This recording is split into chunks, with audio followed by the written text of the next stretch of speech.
The modern economy is essentially based on medieval vices. The Middle Ages said that greed was bad, but here to accumulate wealth is good. Medieval society said that cooperation is good and competition is bad. And here we would say again that competition, the market forces, these things are good. Medieval society had the concept of the just price, that, for example, wheat or frankly a pair of shoes should be X amount of wealth. And when they developed shortages in the Middle Ages, they kept the prices at a certain level. Now they understood that if you have a crop failure and you keep wheat at the same price, everybody has the opportunity of buying this at that price. Whereas in our system, the market force, if you have a crop failure, again, something, it goes up in price, and who gets the final product? The wealthy.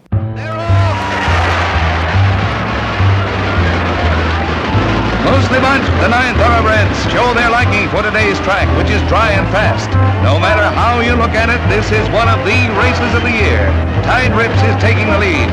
Revenson is second, Faultless is fifth, and Phalanx is last.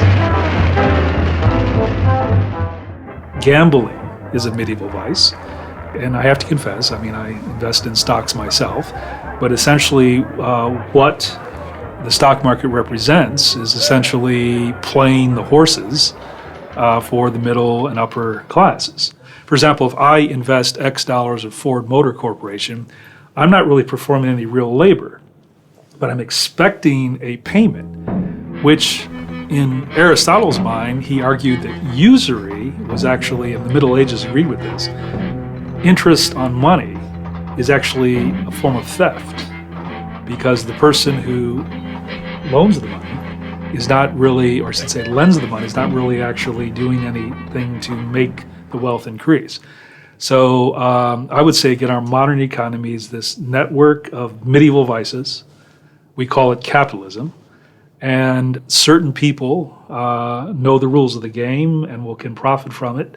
And then the sort of commoners know very little and can make limited amounts. Now, as to this notion, why do we accept this concept of money?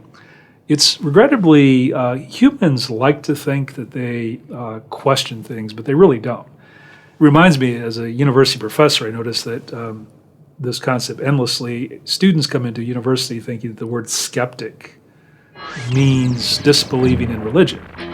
But the original